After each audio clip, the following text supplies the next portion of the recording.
ॐ भूर्भुवः स्वः तत्सवितुर्वरेण्यं भर्गो देवस्य धीमहि धियो यो नः प्रचोदयात्. ॐ शान्ति शान्ति शान्ति. Namaste, my dear friends. This is the sixth video on Talks with Swami Vivekananda. I start video number 6 with talk number 19. Need for faith in oneself. Service and business, so-called educated people, masses, their future. Place the rented mud premises at Balliol year 1898. The disciple has come to the mutt this morning as soon as he stood after touching the feet of Swamiji. Swamiji said, "What is the use of your continuing in service anymore? Why not going for some business?" The disciple was then employed as a private tutor in some family. Asked about the profession of teaching, Swamiji said, "If one does the work of teaching boys for a long time, he gets blunt in intellect, his intelligence is not manifested. If one stays among a crowd of boys day and night, gradually he gets obtuse. So give up the work of teaching boys." Disciple, what shall I do then? Swamiji, why? If you want to live the life of a worldly man and have a desire for earning money, then go over to America. I shall give you directions for business. You will find that in 5 years you will get together a lot of money. Disciple, what business shall I go in for? And where I am to get the money? Swamiji, what nonsense are you talking? Within you lies indomitable power. Only thinking, I am nothing, you have become powerless. Why you alone? The whole race has become so. Go round the world once and you will find how vigorously the life current of other nations is flowing. And what are you doing? Even after learning so much, you go about the doors of others, crying, "Give me employment," trampled under others' feet, doing slavery for others. Are you man anymore? You are not worth a pin's head. In this fertile country with abundant water supply, where nature produces wealth and harvest 1,000 times more than in others, you have no food for your stomach, no clothes to cover your body. In this country of abundance, the produce of which has been the cause of the spread of civilization in other countries, you are reduced to such straits.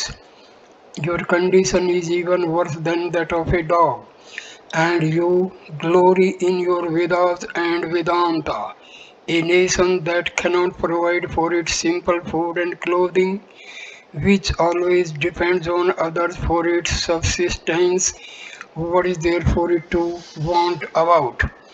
Through your religious observances overboard for the present, and be first prepared for the struggle for existence. People of foreign countries are turning out such golden results from the raw materials produced in your country, and you, like asses of burden, are only carrying their load.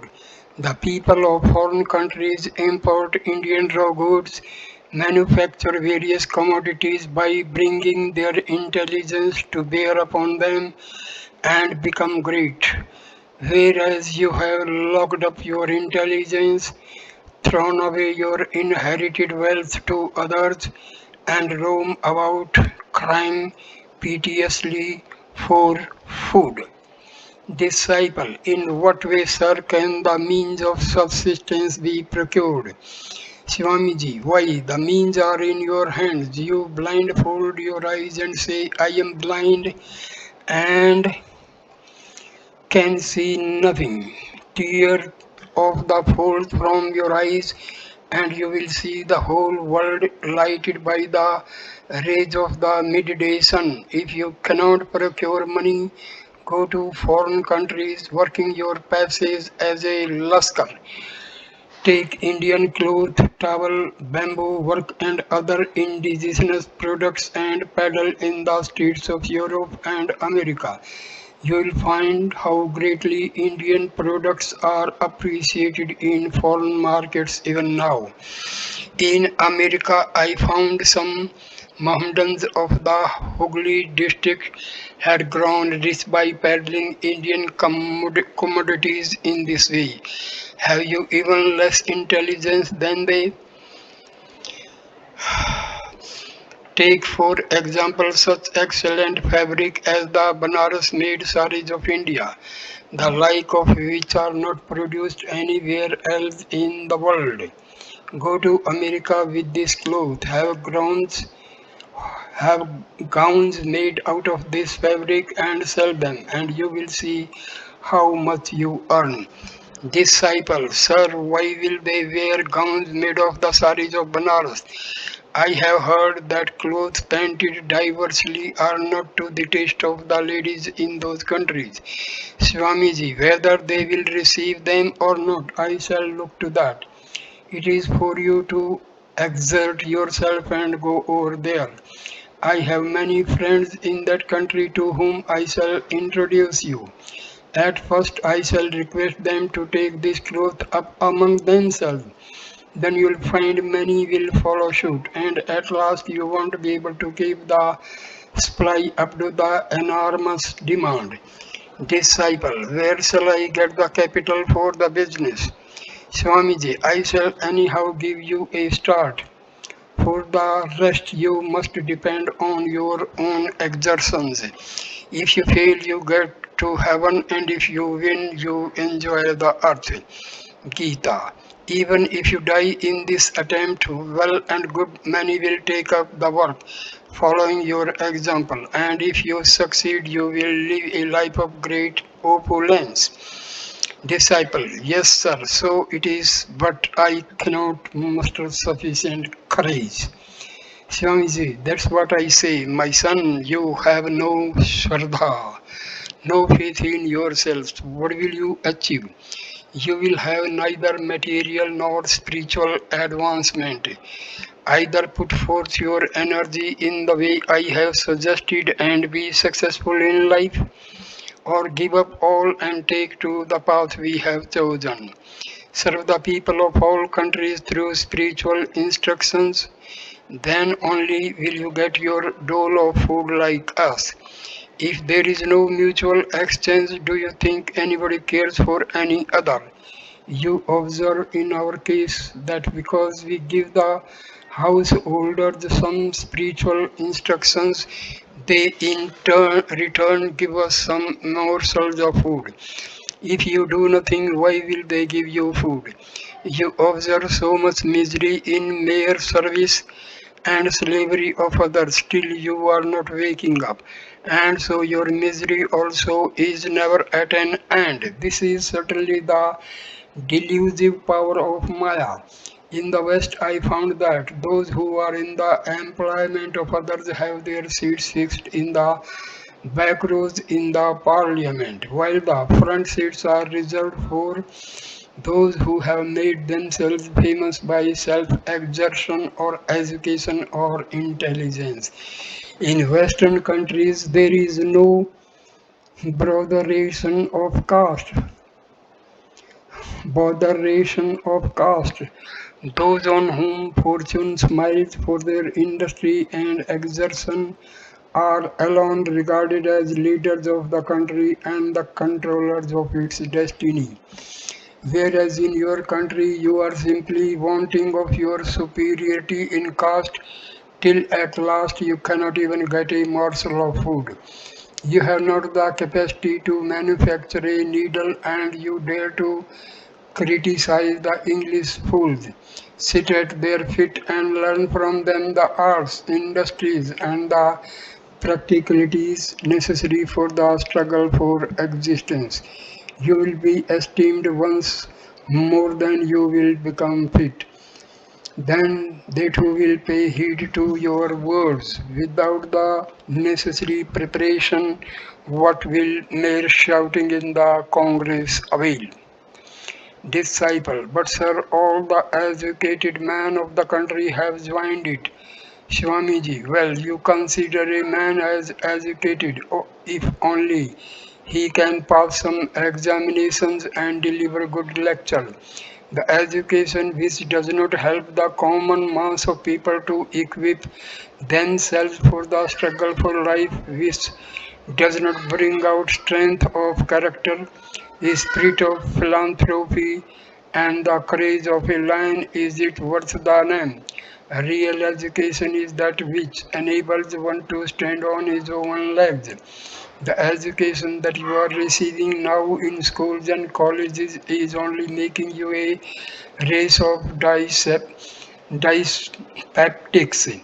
You are walking like machines merely and living a jellyfish existence. The peasant, the shoemaker, the sweeper, and such other lower classes of India have much greater capacity for work and self-reliance than you. They have been silently working through long ages and producing the entire wealth of the land without a word of complaint. Very soon they will get above you in position.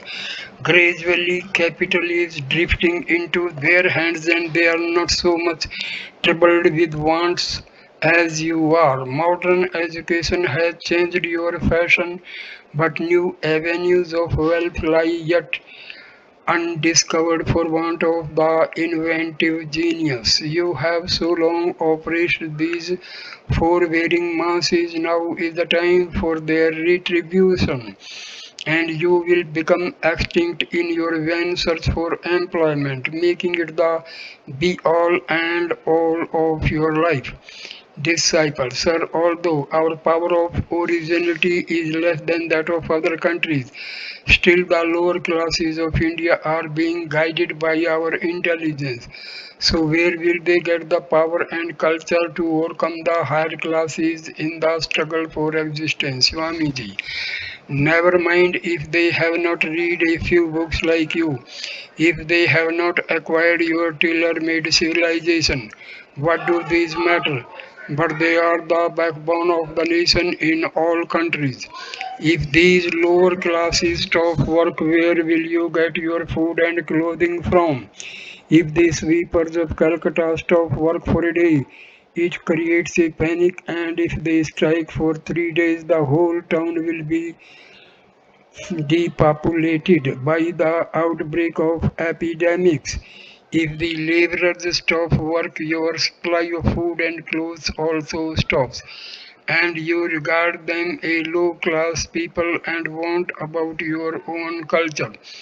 Engrossed in the struggle for existence, they had not the opportunity for the awakening of knowledge. They have worked so long uniformly like machines guided by human intelligence, and clever educated section have taken the substantial part of the fruits of their labor.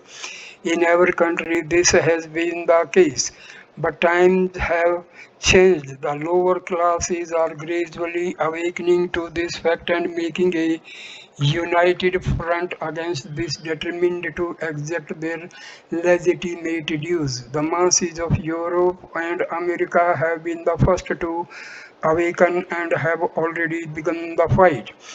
Signs of this awakening have shown themselves in India too, as is evident from the number of strikes among the lower classes nowadays. The upper classes will no longer be able to repress the lower, try they ever so much. The well-being of the higher classes now lies in helping the lower to get their legitimate rights. Therefore, I say, set yourself to the task of spreading education among the masses. Tell them and make them understand you are our brothers, a part and parcel of our bodies, and we love you and never hate you. If they receive this sympathy from you, their enthusiasm for work will be increased a hundredfold. Kindle their knowledge with help of modern science. Teach them history, geography, science, literature, and along with these profound truths of religion. In exchange for that teaching, the poverty of the teachers will also disappear. By mutual exchange, both parties will become friendly to each other, disciple. But sir, with the spread of learning among them, they too will in course of time have fertile brains but become idle and inactive like us and live on the fruits of the labor of the next lower classes. Swamiji, why shall it be so? Even with the awakening of knowledge, the potter will remain a potter, the fisherman a fisherman, the peasant a peasant. Why should they leave their hereditary calling? सहजम क्रम कौनते सैदोसम अपीने त्यजेत. Don't give up the work to which you are born, even if it be attended with defeats. If they are taught in this way, why should they give up their respective callings? Rather, they will apply their knowledge to the better performance of the work to which they have been born. A number of geniuses are sure to arise from among them in course of time. You, the higher classes, will take these into your own fold. The Brahmins had acknowledged valiant King Vishwamitra as a Brahmana, and think how grateful the whole Kshatriya race become to the Brahmanas for this act. By such sympathy and cooperation, even birds and beasts become one's own, not to speak of man. Disciple. Sir, what you say is true, but there yet seems to be a wide gulf between the higher and lower classes. To bring the higher classes to sympathize with the lower seems to be a difficult affair in India, Swamiji, but without that there is no well-being for you upper classes. You will be destroyed by internecine quarrels and fights which you have been doing so long.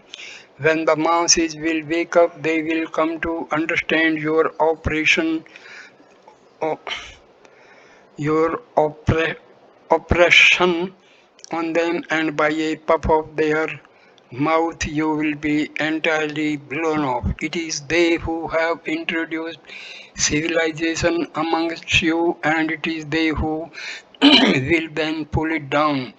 Think how, at the hands of the gods and mighty ancient Roman, civilization crumbled into dust. Therefore, I say, try to rouse these lower classes from slumber by imparting learning and culture to them. When they will awaken and awaken one day they also will not forget your good services to them and will remain grateful to you. After such conversation, Swamiji addressing the disciples said, let the subject drop now. Come tell me what you have decided. Do something, whatever it be. Either go in for some business or live like us, come to the path of real sannyasa. Atmano moksartham jagtitaya cha, for your own liberation and for the good of the world. The latter path is a course, the best way there is. What good will it do to be a worthless householder? You have understood that everything in life is transitory. Nalini no dalgat jalmati tarlam tajavno nan Pisse chapalam. Life is as unstable as the water on the lotus leaf. Therefore, if you have the enthusiasm for acquiring this knowledge of the Atma, do not wait any more but come forward immediately. Yad Hare Virjeti Tad Hare Pravarjeti. The very day that you feel dispassion for the world, that very day renounce and take to sannyasa. Sacrifice your life for the good of others and go round the doors of people carrying this message of fearlessness. Uttishtat Jagrate, Prapya Pran Nibodhate. Arise, awake, and stop not till the goal is reached.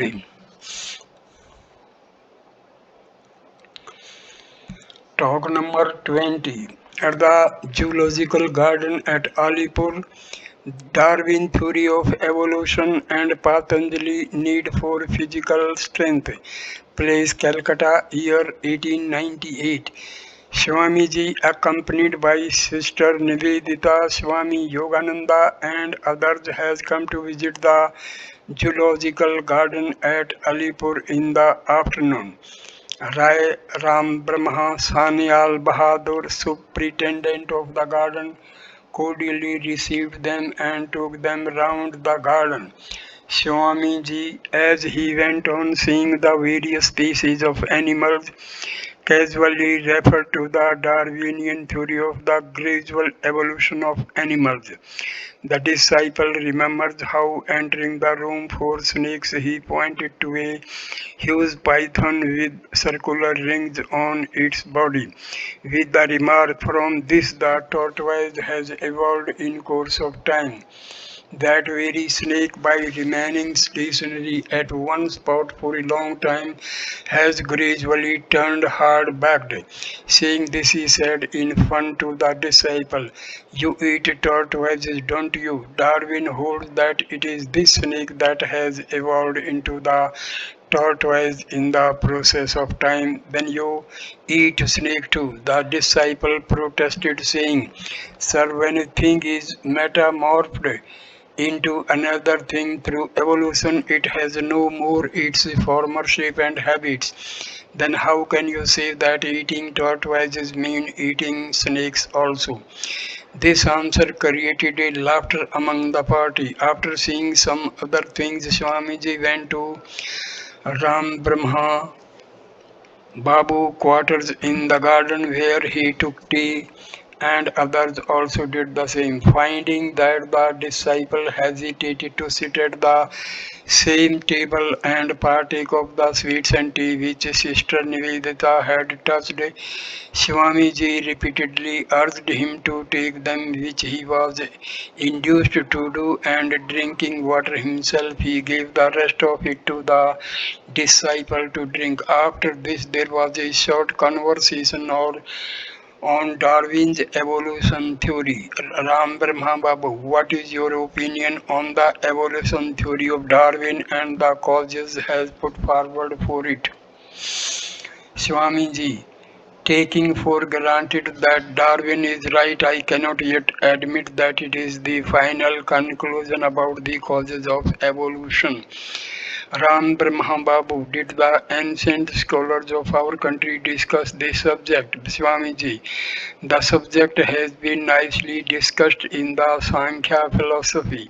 I am of opinion that the conclusion of the ancient Indian philosophers is the last word on the cause of evolution. Ram Brahma Babu, I shall be glad to hear of it if it can be explained in a few words. Swamiji, you are certainly aware of the laws of struggle for existence, survival of the fittest, natural selection, and so forth, which have been held by the Western scholars to be the causes of elevating a lower species to a higher. But none of these has been advocated as the cause of that in the system of Patanjali. Patanjali holds that the transformation of one species into another is effected by the infilling of nature. Prakirta Purat. It is not that this is done by the constant struggle against obstacles. In my opinion, struggle and competition sometimes stand in the way of being attaining its perfection. If the evolution of an element is affected by the destruction of a thousand others, then one must confess that this evolution is doing very little good to the world. Taking it for granted that it conducts to physical well-being, we cannot help admitting that it is a serious obstacle to spiritual development. According to the philosophers of our country, every being is a perfect soul, and the diversity of evolution and manifestation of nature is simply due to the difference in the degree of manifestation of the soul. The moment the obstacles to the evolution and manifestation of the nature are completely removed, the soul manifests itself perfectly. Whatever may happen in the lower strata of nature's evolution in the higher strata at any rate, it is not true that it is only by constantly struggling against obstacles that one has to go beyond them. Rather, it is observed that there the obstacles give way and a greater manifestation of the soul takes place through education and culture, through concentration and meditation, and above all through sacrifice.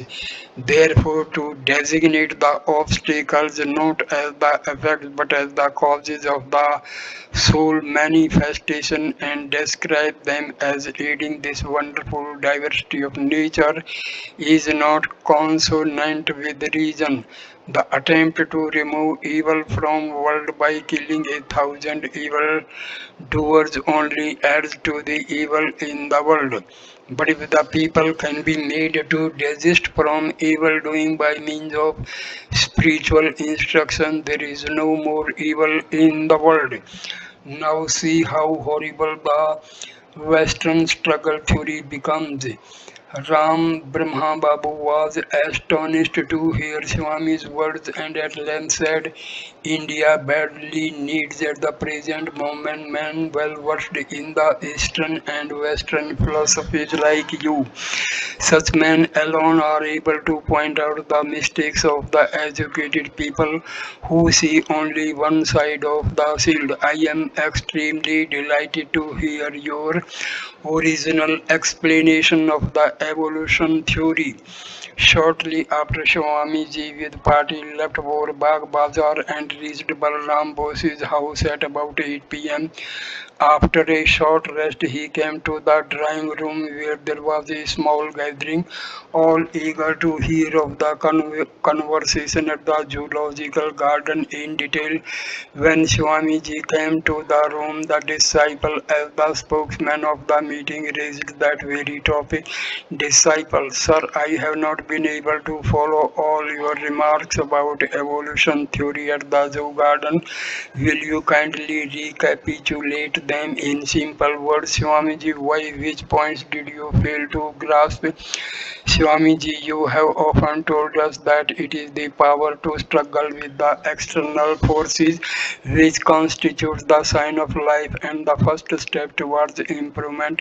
Today you seem to have spoken just the opposite thing. Swamiji, why should I speak differently? It was you who could not follow me. In the animal kingdom, we really see such laws as struggle for existence, survival of the fittest, etc., evidently at work. Therefore, Darwin's theory seems true to a certain extent, but in the human kingdom, where there is the manifestation of rationality, we find just the reverse of those laws. For instance, in those whom we consider really great men or ideal characters, we scarcely observe any external struggle. In the animal kingdom, instinct prevails, but the more a man advances, the more he manifests rationality. For this reason, progress in the rational human kingdom cannot be achieved like that in the animal kingdom by the destruction of others.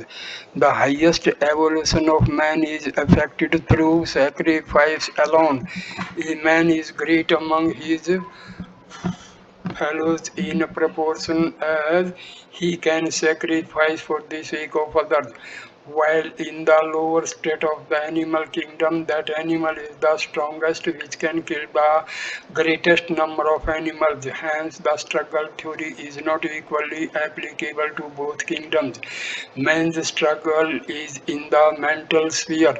A man is greater in proportion as he can control his mind. When the mind's activities are perfectly at rest, the Atma manifests itself.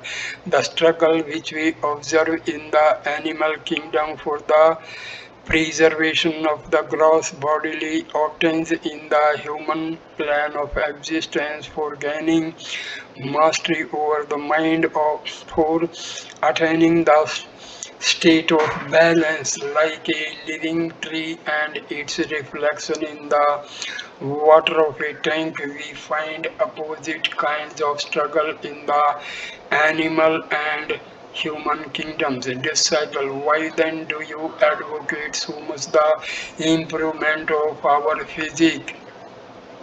Swamiji, well, do you consider yourself as man? You have got only a bit of rationality, that's all. How will you struggle with the mind unless the physique be strong? Do you deserve to be called man any longer? The highest evolution in the world. What have you got besides eating, sleeping, and satisfying the creature comforts?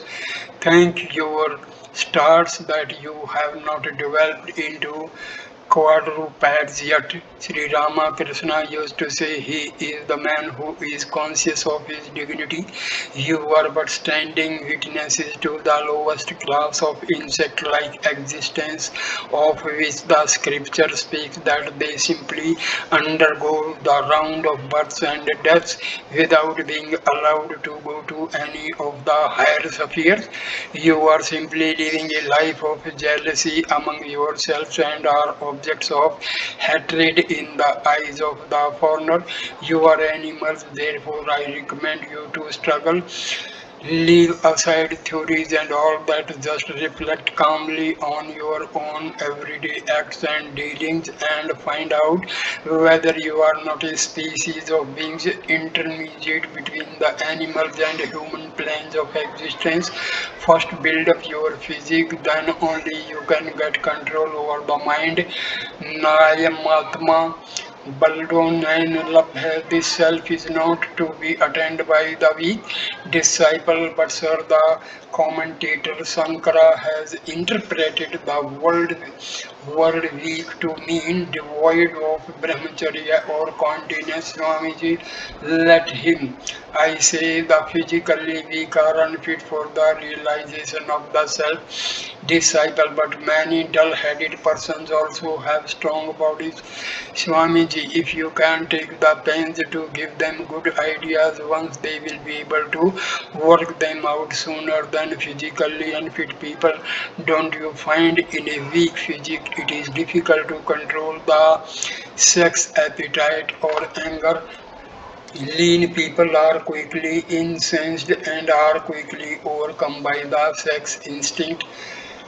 Disciple, but we find exceptions to the rule also. Swamiji, who denies it? Once a person gets control over the mind, it matters little whether the body remains strong or becomes emaciated. The gist of the thing is that unless one has a good physics, one can never aspire to self-realization. Sri Ramakrishna used to say one fails to attain realization if there be but a slight defect in the body. Finding that Swamiji had grown excited, the disciple did not dare to push on the topic further, but remained quiet, accepting Swamiji's view. Shortly after, Swamiji, addressing those present, said, "Be the by, have you heard that this priest has today taken food which was touched by Nivedita, that he took the sweets touched by her did not matter so much, but here he addressed the disciple, How did you drink the water she had touched? Disciple, but it was you, sir, who ordered me to do so. Under the Guru's orders, I can do anything. I was unwilling to drink the water though, but you drank it and I had to take it as prasad. Swamiji, well, your caste is gone forever. Now nobody will respect you as a Brahmin of the priest class. Disciple, I don't care if they don't. I can take the rice from the house of a pariah if you order me to. These words set Swamiji and all those present in a roar of laughter. The conversation lasted till it was past midnight when the disciple came back to his lodging only to find it bolted, so he had to pass the night out of doors. The whole of time has rolled on in an unrelenting course, and Swami Siddha, Swami Yogananda, and Sister Nivedita are now no more on earth. Only the sacred memory of their lives remains, and the disciple, considering himself blessed to be able to record in ever so meager a way these reminiscences. Talk number 21. Swami Vivekananda's future plan about Belur Mutt, work and meditation, nations, Brahma and the world of matter. Place the rented mutt premises at Belur year 1898. The disciple has come to the mutt today. It has now been removed to Nilambar Babu's garden house, and the site of the present mutt has recently been purchased. Swamiji out visiting the new mutt ground at about 4 o'clock, taking the disciple with him. The site was then full of jungles, and on the north side of it there was a one-storied brick-built house. Swamiji began to walk over the site and to discuss in the course of conversation the plan of work of the future mutt and its rules and regulations. Reaching by degrees the veranda on the east side of the one-storied house, Swamiji said here would be the place for the sadhus to live in. It is my wish to convert this mutt into a chief center of spiritual practices and culture of knowledge. The power that will have its rise from here will flood the whole world and turn the course of men's lives into different channels. From this place will spring forth ideals which will be the harmony of knowledge, devotion, yoga, and work. At a nod from the man of this mutt, a life-giving impetus will in time be given to the remotest corners of the globe. While all true seekers after spirituality will in course of time assemble here, a thousand thoughts like these are arising in my mind. Yonder plot of land on the south side of the mutt will be the center of learning, where grammar, philosophy, science, literature, rhetoric, the Shrutis, Bhakti scriptures and English will be taught. This temple of learning will be fashioned after the tools of old days. Boys who are brahmacharis from their childhood will live there and study the scriptures. Their food and clothing and all will be supplied from the mutt. After a course of 5 years training, these brahmacharis may, if they like, go back to their homes and lead householders' lives, or they may embrace the monastic life with the sanction of the venerable superiors of the mutt. The authorities of the mutt will have the power to turn out at once any of these brahmacharis who will be found refractory or of a bad character. Uh, Teaching will be imparted here irrespective of caste or creed, and those who will have objection to this will not be admitted. But those who would like to observe their particular caste rights should make separate arrangements for their food, etc. They will attend the classes only along with the rest. The mutt authorities shall keep a vigilant watch over the character of these also. None but those that are trained here shall be eligible for sannyasa. Won't it be nice when by degrees this mutt will begin to work like this? Disciple, when you want to reintroduce into the country the ancient institution of living a brahmachari's life in the house of the Guru Swamiji. Exactly, the modern system of education gives no facility for the development of the knowledge of Dharma. We must found brahmacharya homes as in times of old, but now we must lay their foundation on a broad basis. That is to say, we must introduce a good deal of change into it to suit the requirements of the times. Of this I shall speak to you later on. That piece of land to the south of the Mutt Swamiji resumed, we must also purchase in time. There we shall start an Annasastra, a feeding home. Their arrangements will be made for serving really people in the spirit of God. The feeding home will be named after Sri Ramakrishna. Its scope will at first be determined by the amount of funds. For the matter of that, we may start it with 2 or 3 inmates.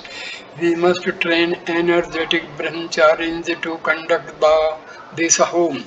They will have to collect the funds for its maintenance, even by begging. The mutt will not be allowed to give any pecuniary help in this matter. The brahmacharis themselves shall have to raise funds for it. Only after completing their 5 years training in this home of service will they be allowed to join the temple of learning branch after a training of 10 years, 5 in the feeding home and 5 in the temple of learning. They will be allowed to enter the life of sannyasa, having initiation from the mutt authorities, provided of course they have a mind to become sannyasis and the mutt authorities consider them fit for sannyasa and are willing to admit them into it. But the head of the mutt will be free to confer sannyasa on any exceptionally meritorious brahmacharin at any time. In defiance of this rule, the ordinary brahmacharis, however, will have to qualify themselves for sannyasa by degrees, as I have just said. I have all these ideas in my brain. Disciples, sir, what will be the object of starting 3 such sections in the mutt? Swamiji, did not you understand me? First of all comes the gift of food, next is the gift of learning, and the highest of all is the gift of knowledge. We must harmonize those 3 ideals in this mutt by continuously practicing the gift of food. The brahmacharis will have the idea of practical work for the sake of others and that of serving all beings in the spirit of the Lord firmly impressed on their minds. This will gradually purify their minds and lead to the manifestation of sattvika, pure and unselfish ideas, and having this the brahmacharis will in time acquire the fitness for attaining the knowledge of dharma and become eligible for sannyasa. Disciple, sir, if as you say the gift of knowledge is the highest, why then start sections for the gift of good and the gift of learning? Swamiji, can't you understand this point even now? Listen, if in these days of food scarcity you can, for the disinterested service of others, get together a few morsels of food by begging or any other means and give them to the poor and suffering, that will not only be doing good to yourself and the world, but you will at the same time get everybody's sympathy for this noble work.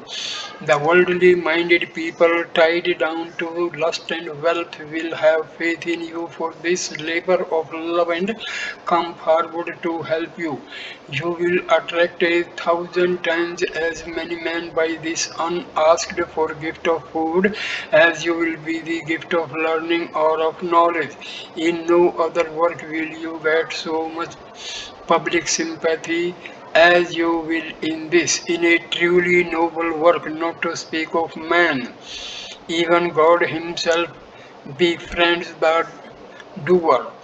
When people have thus been attracted, you will be able to stimulate the desire for learning and knowledge in them. Therefore, the gift of food comes first. Disciples, sir, to start feeding homes, we want a site first, then buildings, and then the funds to work them. Where will so much money come from?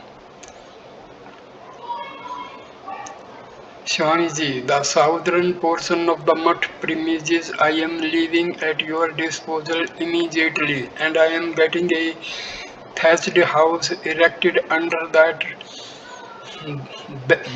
bill tree. You just find out one or two blind or infirm people and apply yourself to their service. Go and beg food for them yourself. Cook with your own hands and feed them. If you continue this for some days, you will find that lots of people will be coming forward to assist you with plenty of money. Nehi kalyana tatve durgatin tat gachati. Never, my son, does a doer of good come to grief. Gita. Disciple, yes, it is true, but may not that kind of continuous work become a source of bondage in the long run? Swamiji, if you have no eye to the fruits of work and if you have a passionate longing to go beyond all selfish desires, then those good works will help to break your bonds. I tell you, how thoughtless of you to say that such work will lead to bondage. Such dining such disinterested work is the only means of rooting out the bondage due to selfish work. Nane pantha vidyate nyaya. There is no other way out. Disciple, your words increase me to hear in detail about your ideas of the feeding homes and homes of service. Swamiji, we must build small, well ventilated rooms for the poor. Only two or three of them will live in each room. They must be given good bedding, clean clothes, and so on. There will be a doctor for them who will inspect them once or twice a week according to his convenience. The Seva Asrama will be as a ward attached to the Annasastra Anna Satra, where the sick will be nursed. Then gradually, as funds will accumulate, we shall build a big kitchen. The Annasatra must be austere with constant shouts of food demanded and immediately supplied. The rice gruel must run into the Ganges and whiten its water. When I see such a feeding home started, it will bring solace to my heart. Disciple, when you have this kind of desire, most likely it will materialize into action in course of time. Hearing the disciple's words, Swamiji remained motionless for a while, gazing on the Ganges. Then, with a beaming countenance, he addressed the disciple, saying, "Who knows which of you will have the lion roused up in him and when? If in a single one among us your mother rouses the fire, there will be hundreds of feeding homes like that. The thing is that knowledge and power and devotion, everything exists in the fullest measure in all beings. We only notice the varying degrees of their manifestation and call one great and another little. In the minds of all creatures, a screen intervenes as it were and hides the perfect manifestation from view. The moment that is removed, everything is settled. Whatever you will want, whatever you will desire will come to pass.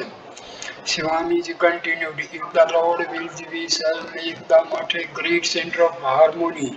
Our Lord is the visible embodiment of the harmony of all ideals.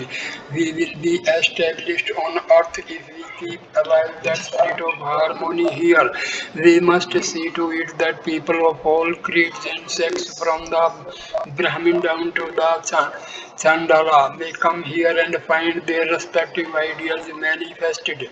The other day when I installed Sri Ramakrishna on the mutt grounds, I felt as if his ideas shot forth from this place and flooded the whole universe, sentient and insentient. I, for one, am doing my best and shall continue to do so. All of you to explain to people the liberal ideas of Sri Ramakrishna. What is the use of merely reading the Vedanta? We must prove the truth of pure Advaitism in practical life. Sankara left this Advaita philosophy in the hills and forest, while I have come to bring it out of those places and scatter it broadcast before the workaday world and society. The line roar of Advaita must resound in every hearth and home, in meadows and groves, over hills and plains. Come all of you to my assistant and set yourself work. Disciple, sir, it appears to me rather to realize that state through meditation than to manifest it in action. Swamiji, that is but a state of stupefaction as under liquors. What will be the use of merely remaining like that? Through the urge of Advaitic realization, you should sometimes dance widely and sometimes remain lost to outward sense. Does one feel happy to taste of a good thing all by himself? One should share it with others. Granted that you attain personal liberation by means of the really realization of the Advaita, but what matters it to the world? You must liberate the whole universe before you leave this body. Then only you will be established in the eternal truth. Has that bliss any means, my boy? You will be established in the bliss of the infinite, which is limitless like the skies. You will be struck dumb to find your presence everywhere in the world of soul and matter. You will feel the whole sentient and insentient world as your own self. Then you can't help treating all with the same kindness as you show towards yourself. This is indeed practical Vedanta. Do you understand me? Brahma is one but is at the same time appearing to us as many. On the relative plane, name and form are at the root of this relativity. For instance, what do you find when you abstract name and form from a jar? Only earth, which is its essence. Similarly, through delusion, you are thinking of and seeing a jar, a cloth, a monastery, and so on. The phenomenal world depends on this essence which obstruct knowledge and which has no real existence. One sees varieties such as wife, children, body, mind only in the world created by science by means of name and form. As soon as this license is removed, the realization of Brahma, which eternally exists, is the result. Disciple, where has this license come from? License means ignorance. Swamiji, where it has come from, I shall tell you later on. When you began to run, mistaking the rope for the snake, did the rope actually turn into a snake, or was it not your ignorance which put you to flight in that way? Disciple, I did it for sheer ignorance. Swanji, well then consider whether when you will again come to know the rope as rope, you will not laugh at your previous ignorance. Will not name and form appear to be delusion then? Disciple, they will. Swamiji, if that be so, the name and form turn out to be unreal. Thus Dharma, the eternal existence, proves to be the only reality. Only through that twilight of nations you think this is your wife, that is your child, this is your own, that is not your own, and so on, and fail to realize the existence of the Atma, the illuminator of everything. When through the Guru's instructions and your own conviction, you will see not this world of name and form, but the essence which lies as its substratum, then only you will realize your identity with the whole universe from the creator down to a clump of grass. Then only you will get the state. Bhidyate hridaya granthi chidante sarva sansaya, in which the notes of the heart are cut asunder and all doubts are dispelled. Dis- Disciple, sir, one wishes to know of the origin and cessation of this nuisance. Swamiji, you have understood, I presume, that a thing that ceases to exist afterward is a phenomenon merely. He who has truly realized the Brahma will say, where is science in faith?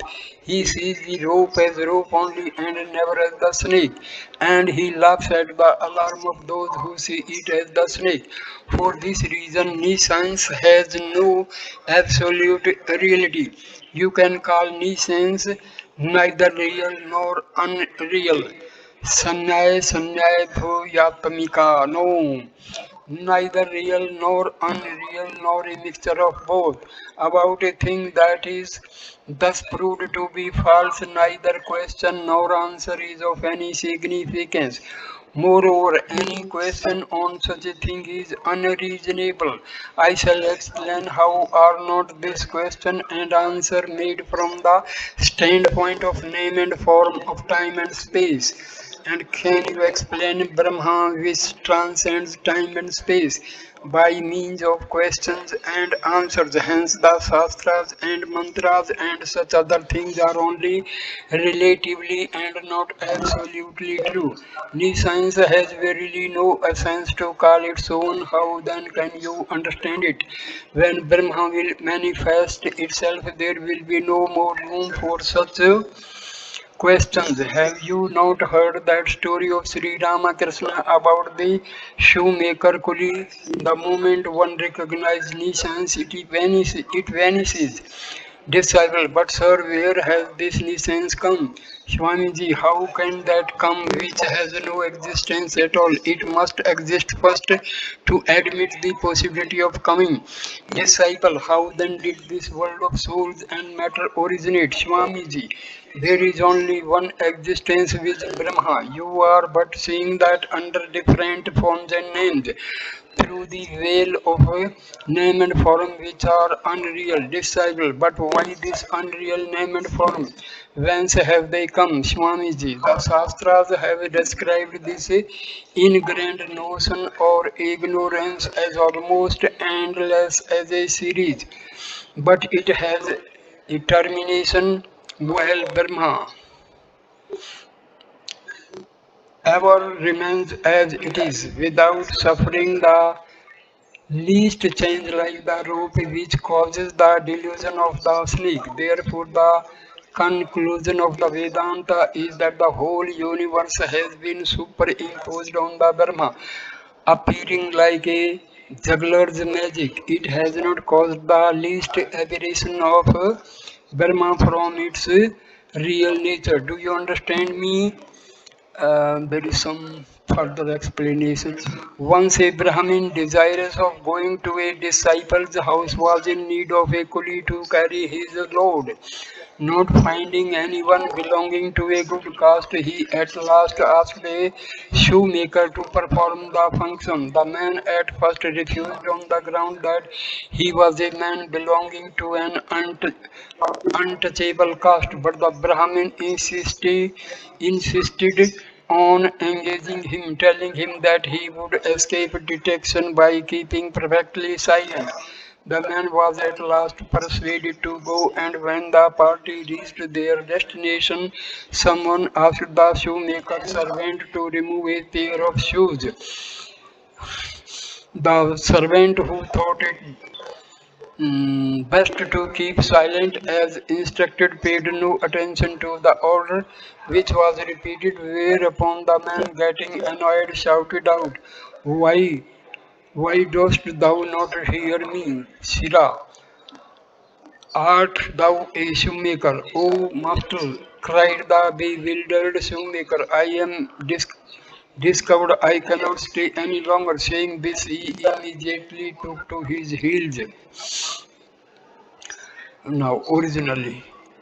Disciple, one thing I cannot yet understand. Swamiji, what is that? Disciple, you have just said that creation, maintenance, and dissolution, etc., are superimposed on the Brahma and have no absolute existence. But how can that be?